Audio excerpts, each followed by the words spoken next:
നിങ്ങളുടെ ഇഷ്ട പരമ്പരകൾ എക്സ്ക്ലൂസീവായി സൺ നെക്സ്റ്റ് ആപ്പിലൂടെ തികച്ചും ഫ്രീ ആയി ഇപ്പോഴേ ആപ്പ് ഡൗൺലോഡ് ചെയ്യൂ. എന്താ എന്തെങ്കിലും പറയാനുണ്ടോ? അതോ ഡോക്യുമെന്റ് എടുക്കാൻ ബുദ്ധിമുട്ടുണ്ടോ? അയ്യോ, അങ്ങനൊന്നുമില്ല ശർമാജി. ജയയുടെ കസ്റ്റഡിയിലോ ഓഫീസിലോ ഡോക്യുമെന്റ്സ് ഉണ്ടെങ്കിലേ ഞാൻ എടുത്തു തരാം. മതി, ഞാൻ വെയിറ്റ് ചെയ്യാം. സമയം പോലെ ആലോചിച്ച് ചെയ്താൽ മതി. എന്തെങ്കിലും സഹായം വേണമെങ്കിൽ പറഞ്ഞാൽ മതി. ശരി, എന്നാ ഞാൻ ഇറങ്ങുക. ഓ,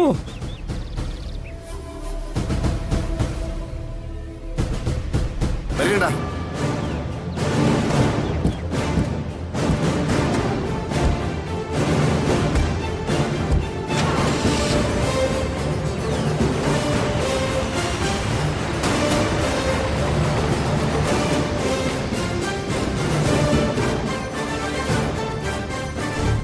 ചേട്ടാ, ഇതാകെ പ്രശ്നമാവുമല്ലോ.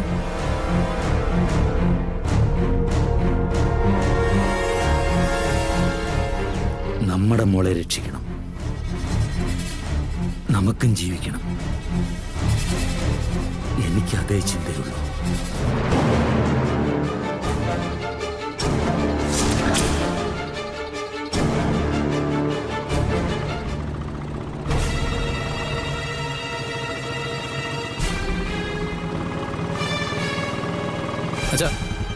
അച്ഛനെങ്ങോട്ടാ? എനിക്ക് നിന്നെ പോലെ കറങ്ങിടക്കാൻ പറ്റില്ലല്ലോ. കൊടുക്കാനുള്ളവരുടെ കാശിന് പരിഹാരം ഉണ്ടാക്കണ്ടേ? അച്ഛനല്ലേ ഓരോന്ന് വരുത്തി വെച്ചത്, എന്നിട്ടിപ്പോ എന്നെ കുറ്റം പറയുന്നു. ഞാൻ പറഞ്ഞോ ഇതുപോലുള്ള ഏടാകൂടങ്ങളിൽ പോയി ചാടാൻ? അതേടാ, ഇത്രയും കാലം നിന്നോട് ചോദിച്ചിട്ടാണല്ലോ ഞാൻ ഓരോന്നും ചെയ്തത്. നിനക്ക് ജന്മം തന്നതും നിന്നെ പഠിപ്പിച്ചതും വളർത്തിയതും എല്ലാം നിന്നോട് ചോദിച്ചിട്ടാണല്ലോ അല്ലേ? ഞാൻ ചോദിച്ചതിനോട് ഉത്തരമല്ലല്ലോ അച്ഛൻ പറയുന്നത്. പറയുമ്പോ എല്ലാം പറയണമല്ലോ. കാശുണ്ടാക്കാൻ വേണ്ടി ഒരുപാട് ജോലികൾ ഞാൻ ചെയ്തിട്ടുണ്ട്. അതിലൊക്കെ നഷ്ടവും ലാഭവും വന്നിട്ടുണ്ട്. പക്ഷെ ഇന്നുവരെ ഒരുത്തിനും എന്നോട് കണക്ക് ചോദിച്ചിട്ടില്ല. ഒരുത്തിന്റെ മുമ്പിൽ എനിക്ക് കണക്ക് ബോധിപ്പിക്കേണ്ടിയും വന്നിട്ടില്ല. പിന്നെ എനിക്ക് ആദ്യമായിട്ടൊരു അബദ്ധം പറ്റിപ്പോയി. കൂടുതൽ കാശ് കിട്ടുമെന്ന ആഗ്രഹത്തോടെ വേറെയും ചിലരെ കൂടി ഒപ്പം കൂട്ടി. അവിടെയാണ് എനിക്ക് ചതി പറ്റിയത്. ഇല്ലെങ്കിൽ ഈ കടമ്പയും ആരും അറിയാതെ ഞാൻ നീന്തി കയറുമായിരുന്നു. എന്തിനാച്ചാ കൂടുതൽ? ഇതുപോലൊരു അബദ്ധം പറ്റിയാൽ മതിയല്ലോ. ഇതുവരെ ഉണ്ടാക്കിയതൊക്കെ പോയി കിട്ടാൻ. ഒന്നും പോവില്ല. എനിക്ക് നഷ്ടപ്പെട്ടതെല്ലാം ഞാൻ തിരിച്ചു പിടിക്കും. പിടിച്ചാ മതി. ഇപ്പൊ തന്നെ കണ്ടില്ലേ നാണയില്ലാതെ ആ ഭാവനയുടെ വീട്ടിൽ പോയി കിടക്കുന്നത്. നീ കൂടുതലൊന്നും പറയണ്ട. ഇത്രമാത്രം അവളെ ദ്രോഹിച്ചിട്ടും അവസാനം ഒരു ആവശ്യം വന്നപ്പോ ഇടപെടാനും സ്വന്തം വീട്ടിൽ അഭയം തരാനും ഭാവനയെ ഉണ്ടായിരുന്നുള്ളൂ. ആ രാമഭദ്രനോട് എന്റെ മകൻ എന്ന നിലയിൽ നീ ഒരു വാക്ക് സംസാരിച്ചോ? പക്ഷെ ഭാവന സംസാരിച്ചു. അത് നീ കണ്ടതല്ലേ? എനിക്ക് അവനോട് ചോദിക്കേണ്ട കാര്യമോ കണക്ക് പറയേണ്ട കാര്യവും ഇല്ല അച്ഛാ. അച്ഛൻ ഉണ്ടാക്കി വെച്ച ബാധ്യതയ്ക്ക് ഞാനെന്തിനാ ആവശ്യമില്ലാതെ തലയിടുന്നു? അതേടാ, എനിക്ക് ഇത് തന്നെ കിട്ടണം. നീ വേണം സബ് ഇൻസ്പെക്ടർ ആവാൻ. എന്നാലേ ഈ നാടിന് വേണ്ടി എന്തെങ്കിലുമൊക്കെ ചെയ്യാൻ പറ്റൂ. അച്ഛനെന്താ കളിയാക്കിയാണോ? അല്ലടാ, കാര്യമായിട്ട് തന്നെ പറഞ്ഞാ. സ്വന്തം കുടുംബത്തിലെ കാര്യങ്ങൾ അന്വേഷിക്കാത്ത നീയൊക്കെയാണോ നാട്ടുകാരുടെ കാര്യങ്ങൾക്ക് പരിഹാരം ഉണ്ടാക്കാൻ പോകുന്നത്? അതിനെനിക്ക് ജോലി കിട്ടിയില്ലല്ലോ. കിട്ടുമ്പോൾ നമുക്ക് ആലോചിക്കാം. നീ ആലോചിക്കോ തീരുമാനിക്കോ എന്ത് വേണമെങ്കിലും ചെയ്യും. ജോലിക്കെന്നും പറഞ്ഞ് ആർക്കോ കുറെ കാശ് കൊണ്ട് കൊടുത്തിട്ടുണ്ട്. അതെങ്കിലും നഷ്ടപ്പെടാതെ നോക്ക്. ഞാൻ കൊടുത്ത കാശ് തിരിച്ചു വാങ്ങിക്കാൻ എനിക്കറിയാം. അച്ഛനാദ്യം നമ്മുടെ വീട് തിരിച്ചെടുക്കാൻ പറ്റുമോ നോക്ക്. അല്ലാതെ കണ്ടവരുടെ വീട്ടിൽ കയറി കിടന്ന് നാണക്കേടുണ്ടാക്കാനായിട്ട്. തൽക്കാലം എന്റെ മോൻ ആ നാണക്കേടങ്ങ് സഹിക്ക്. എന്നിട്ടേ വല്ല ഓർഡറും പിടിക്കാൻ നോക്ക്. ഇപ്പോഴേ സ്ഥിരം കെട്ടിക്കൊണ്ടിരുന്നവരെ കയ്യിൽ നിന്ന് പോയിക്കൊണ്ടിരിക്കുക. നീ ചെല്ല്. എനിക്ക് പോലീസ് സ്റ്റേഷൻ വരെ ഒന്ന് പോണം. അല്ലാതെ ഇനി ഇങ്ങനെ ഇരുന്നാൽ പറ്റില്ല. നമ്മുടെ വീട് എങ്ങനെയെങ്കിലും തിരിച്ചു പിടിക്കാൻ പറ്റുമെന്ന് നോക്കട്ടെ.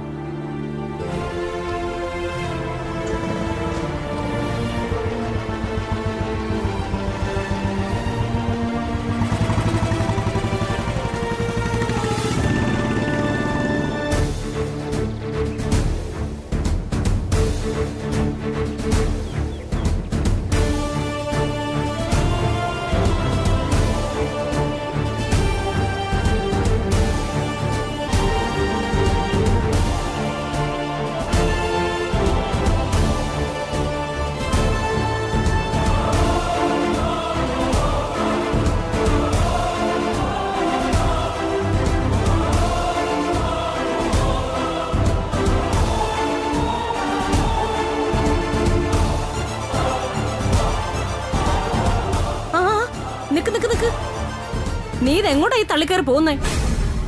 എനിക്ക് ഭരത്തിനെ ഒന്ന് കാണണം. അവനെ വിളിക്ക. ഇപ്പൊ സൗകര്യമില്ലെങ്കിലോ?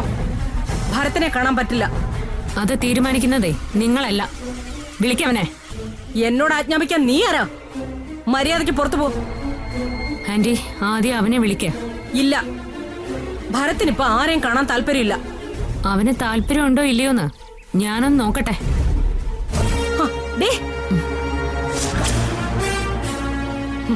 എന്ത് അധികാരത്തിലാ നീ ഈ അക്രമം കാണിക്കുന്നത്? ഞാൻ വന്നത് ഭരത്തിനെ കാണാനാണെങ്കിൽ കാണുകയും ചെയ്യും, അവനെ കൊണ്ടുപോവുകയും ചെയ്യും. എന്നാൽ എനിക്കതൊന്ന് കാണണമല്ലോ. ഭാവന അവിടെ നിൽക്കാൻ. ഭരത്തെ, ഭരത്തെ, ഭരത്തെ.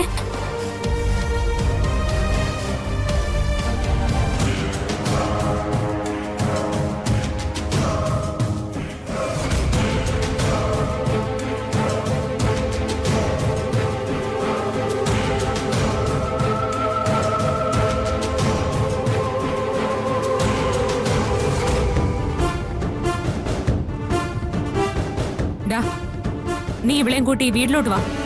നമുക്ക് വീട്ടിൽ പോവാം. എന്താടാ, നിന്നോട് ഞാൻ പറഞ്ഞത് കേട്ടില്ലേ? വേഗം ഇറങ്ങാൻ. എവിടേക്ക്? അല്ല, എവിടേക്കാ ഞങ്ങൾ വരേണ്ടത്? ആ വീട്ടിലേക്കോ? എന്നാലേ ഞാൻ ഇനി ആ വീട്ടിലേക്കില്ല. അതുകൊണ്ട് ചേച്ചിയെ വന്നതുപോലെ തന്നെ തിരിച്ചു നോക്കോ. ഞങ്ങൾ വരുന്നില്ല. ഇല്ല, നീ വരും. നിന്നെയും കൊണ്ടേ ഞാൻ പോവും. ഇത് എവിടെ തന്നെയായോ? ഒരാൾക്ക് വരാൻ ഇഷ്ടമില്ലെങ്കിൽ നിർബന്ധിച്ചു കൊണ്ടുപോകൂ. അതെ, വേണ്ടി വന്നാ ഞാൻ കൊണ്ടുപോകും. ചേച്ചി വെറുതെ ഇവിടെ കിടന്ന് ആണും കിടണമെന്നില്ല. എന്നെ വില കൽപ്പിക്കാത്ത വീട്ടിലേക്ക് ഞാൻ ഇനി വരുന്നില്ല.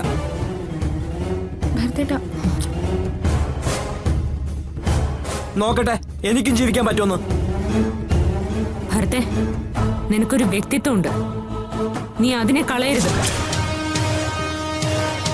എന്റെ വീട്ടിലേക്കല്ല ഞാൻ നിന്നെ വിളിക്കുന്നത്. എടാ, നമ്മുടെ വീട്ടിലേക്കാ. നമ്മുടെ വീടോ? അതെങ്ങനെ നമ്മുടെ വീടാവും? ഇപ്പൊ അത് സൂര്യയുടെ വീടല്ലേ? സൂര്യനാണല്ലോ അഡ്വാൻസ് ഒക്കെ കൊടുത്തിരിക്കുന്നത്. അതെ, ഇനി ഞാൻ എങ്ങനെ ജീവിക്കണമെന്ന് ഞാൻ തീരുമാനിക്കും. മര്യാദക്ക് ചേച്ചി പോവാൻ നോക്ക്.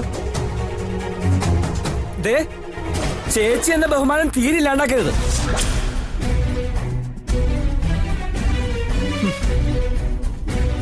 എന്താ ഭാവനെ, ഇപ്പം മതിയായോ? ചെല്ല്. ഇനി നിന്റെ ഒരടവും ഇവിടെ നടക്കില്ല. ഇല്ല ആന്റി, ഞാൻ ദേവനെയും കൊണ്ടേ പോവും. ഭരത്തെ, മര്യാദക്ക് നീ എന്റെ ഒപ്പം വാ. ചേച്ചി, ഇതുവരെ എന്നെ സംരക്ഷിച്ചതും പഠിപ്പിച്ചതും ഒക്കെ ശരി തന്നെയാ. പക്ഷേ ആ അധികാരത്തിന്റെ പുറത്ത് ഇനി എന്നെ ഭരിക്കാന്ന് കരുതണ്ട. അതൊരിക്കലും നടക്കാനും പോകുന്നില്ല.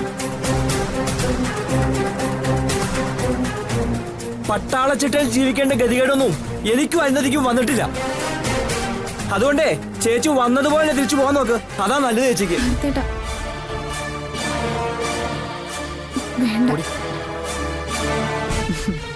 എന്താ ഭാവനെ, ഇപ്പൊ തൃപ്തിയായോ? ഇതൊന്നും ഞാൻ നിന്റെ അനിയനെ പഠിപ്പിച്ചതല്ല. അവൻ സ്വയം ചിന്തിച്ചു തന്നെ പറഞ്ഞതാ. എന്റെ മക്കളെ ചുളിവിൽ തട്ടിയെടുത്തിട്ട് എന്നോട് പ്രതികാരം ചെയ്യാന്ന് കരുതിയല്ലേ? ദൈവം എപ്പോഴും നിന്റെ ഭാഗത്തല്ലെന്ന് ഇപ്പോഴെങ്കിലും മനസ്സിലാക്കിക്കോ ഭാവനെ. വന്നിരിക്കുന്നു ഭരത്തിനെ കൊണ്ടുപോവാൻ.